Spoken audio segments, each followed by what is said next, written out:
Saya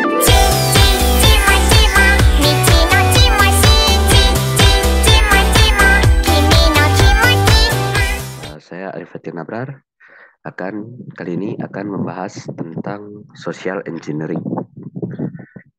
Baik, langsung saya kita tuh apa pengertian dari social engineering?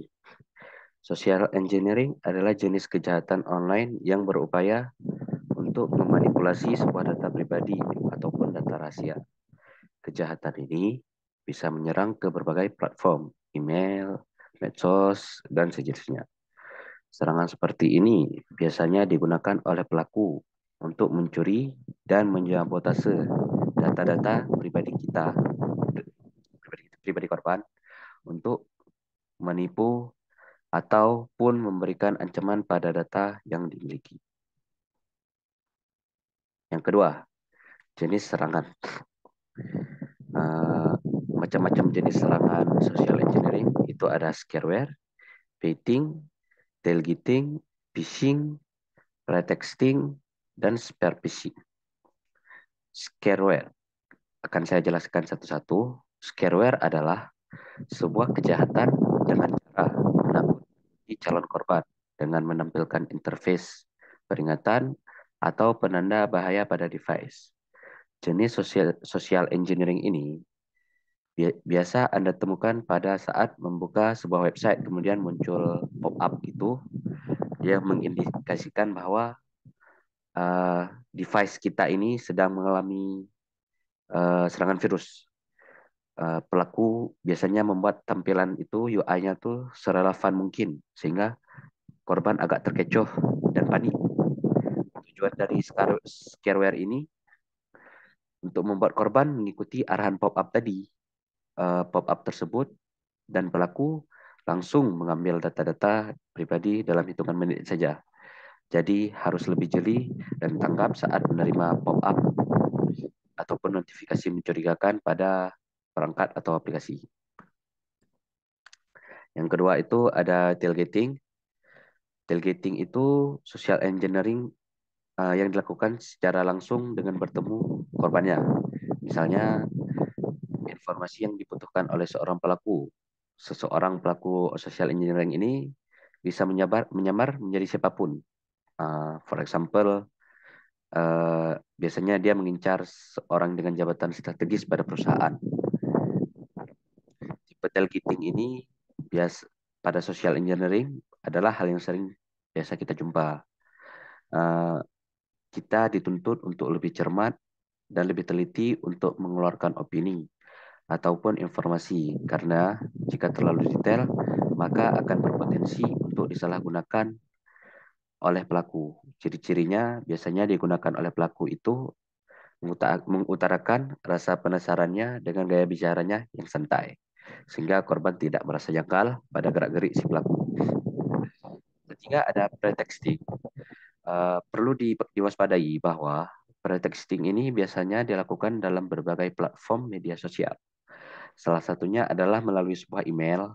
Pada kebanyakan kasus, pelaku akan membuat akun penyamaran menjadi perusahaan ternama ataupun organisasi yang besar untuk meminta Anda memasukkan data pribadi seperti password, nomor, ataupun identitas. Serangan social engineering pretexting ini seringkali mengecoh banyak korban yang langsung mempercayai penyamaran pelaku yang sangat rapi, telah disusun secara rapi. Untuk menghindari hal ini, sebaiknya pastikan bahwa akun tersebut adalah akun resmi. Penulisan alamat hingga informasi perusahaan yang biasanya dicantumkan pada email tersebut. Yang keempat, ada baiting. Tipe baiting pada social engineering adalah teknik menjebak korban menggunakan sebuah umpan.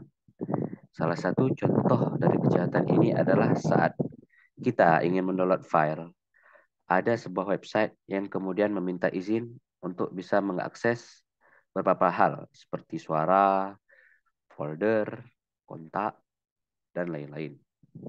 Agar Anda tidak terjebak pada cybercrime ini, jangan pernah memberikan akses secara sembarangan dari sebuah website untuk ke dalam perangkat Anda. Cara ini merupakan langkah awal bagi seorang hacker dalam membobol informasi pribadi yang dimiliki oleh para korban. Kejahatan ini juga bisa terjadi dalam hitungan menit saja. Jadi tanpa disadari oleh korban, eh, jangan sampai membuka celah bagi hacker untuk memasuki sistem keamanan yang ada di perangkat Anda, agar semua data Anda bisa tetap terjaga. Dan yang kelima, ada phishing. Phishing merupakan serangan yang dilakukan oleh pelaku cybercrime dengan membagikan sebuah link yang nantinya akan memberikan ruang bagi hacker dalam mengakses semua data pribadi hingga urusan perbankan Anda.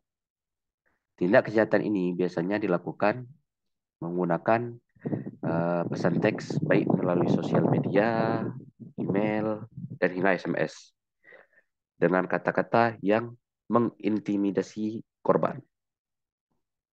Banyak pelaku akan menyamar sebagai teman, keluarga, ataupun perusahaan ternama untuk bisa melancarkan aksi kejahatannya yang satu ini. Tak sedikit juga pelaku yang menggunakan rangkaian kata-kata yang familiar, sehingga bisa mengelabui dengan mudah dari sisi psikologi korban. Yang keenam itu ada spear phishing. Spear phishing pada social engineering adalah versi lebih struktur dari tipe-tipe sebelumnya. Pelaku akan melakukan pendekatan yang lebih personal dan disesuaikan dengan karakteristik setiap korban sehingga tidak terlalu mencolok. Cara yang dilakukan oleh pelaku untuk bisa membangun kepercayaan dari korban dengan menemukan titik kelemahan target mereka. Pada beberapa kasus, pelaku bahkan memiliki domain yang hampir mirip dengan perusahaan ataupun yang ditiru. Hal inilah yang membuat korban mudah terkecoh dan percaya dengan taktik pelaku tersebut. Selalu cek ulang dan pastikan bahwa pengguna tersebut adalah asli dan resmi. Target korban dari jenis kejahatan ini pun berskala perusahaan besar dan tak melulu individual. Satu lagi, tidak saya cantumkan pada pada PowerPoint ini, yaitu quid pro quo. Quid pro quo ini merupakan sebuah taktik dengan menawarkan keuntungan ataupun jasa mereka. Mayoritas pelaku pada kasus ini akan menyamar sebagai orang dari sebuah perusahaan dan memberikan penawaran khusus pada calon korbannya. Apabila mereka tergiur, pelaku akan langsung mengambil semua data dan juga informasi pribadi yang nantinya digunakan untuk mengancam korban tersebut. Selanjutnya ada cara kerja social engineering. Yang pertama itu hacker atau pelaku biasanya akan melakukan perencanaan yang matang untuk bisa mendapatkan data pribadi seseorang. Hal ini dikarenakan mereka sudah paham dengan cara membobol hingga taktik untuk mengelabui calon korbannya agar lengah dan berhasil melakukan kejahatan. Setiap data pribadi yang diambil akan dimanfaatkan oleh para hacker untuk dimonetisasi demi mendapatkan keuntungan besar. Yang kedua, itu ada riset. Sebelum melakukan eksekusi rencana mereka, para hacker akan melakukan riset atau pendalaman mengenai target korban mereka dengan teliti dan hati-hati. Hal ini akan mempermudah mereka dalam mengetahui perilaku, kebiasaan, dan juga berbagai hal lainnya yang bisa mengecoh korban. Karena adanya medsos saat ini, hacker biasanya akan mencari tahu Anda dan melihat bagaimana persona Anda selama di media sosial untuk memudahkan aksi kejahatannya. Dan yang ketiga, mengembangkan pretext. Selanjutnya, hacker akan menyiapkan pretext atau tampilan kata-kata yang digunakan dalam mengelabui korban. Kata-kata ini akan disesuaikan dengan identitas penyamaran seorang hacker, baik perusahaan, bank, ataupun seseorang yang memiliki relasi dekat dengan calon korban. Semakin meyakinkan kata-kata yang dibuat, maka korban akan terkecoh oleh taktik dia tersebut.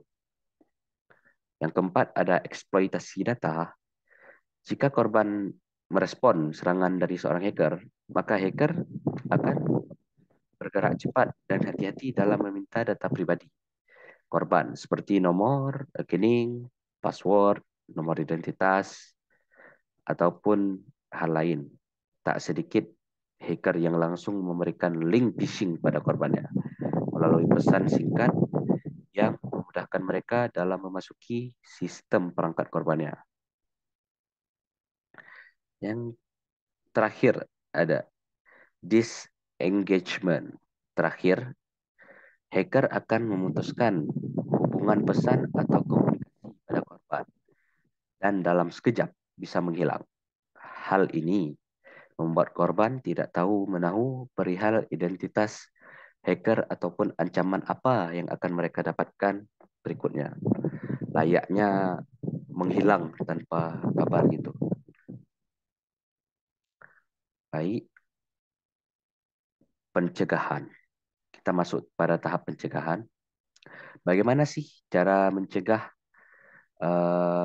dari social engineering ini? Yang pertama itu ada jangan bagikan data pribadi Anda di internet. Eh, Hati-hati dalam membagikan pribadi data Anda.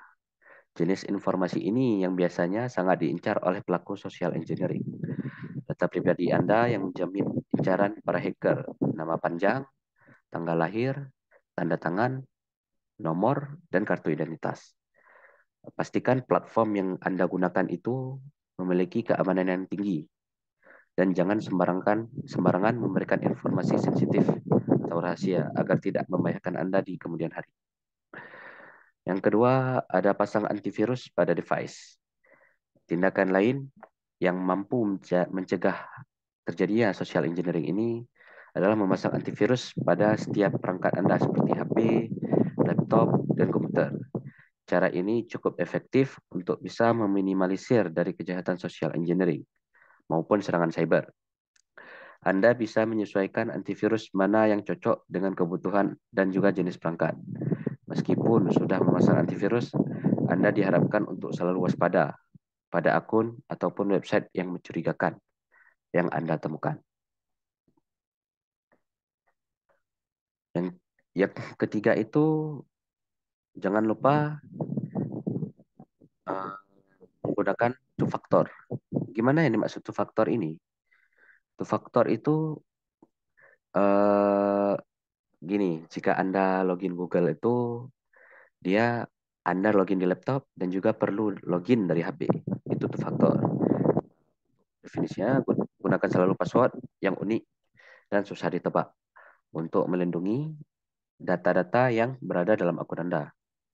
Hal ini berfungsi sebagai lapisan keamanan ganda untuk mencegah hacker masuk ke akun. Biasanya jenis pengamanan ini akan mengirimkan sebuah kode atau pesan pemberitahuan jika seseorang akan login ke akun Anda. Apabila orang tersebut tidak kenal, maka Anda bisa langsung menolaknya. Seperti biasa login Google itu, device ini login, meminta login pada ini. Apakah Anda setuju? Dia akan memasuk notif pada HP kita. Yang keempat itu ada filter spam email agar akun email Anda bisa terlindungi dengan maksimal. Gunakan filter spam email ini untuk menyaring email dengan domain mencurigakan ataupun email yang sudah teridentifikasi spam.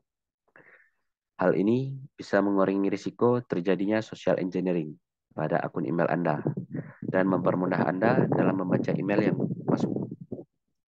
Selain itu, kita diharuskan teliti dalam melihat akun pengirim email tersebut. Apakah memang asli dari perusahaan atau akun hacker yang menyamarkan dirinya.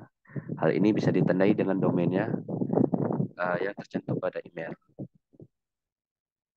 Ada beberapa lagi upaya pencegahan akan saya sebutkan juga, yaitu verifikasi akun, eh, verifikasi jangan lupa untuk memverifikasi akun. Hal ini akan mengurangi risiko akun Anda dibobol oleh hacker.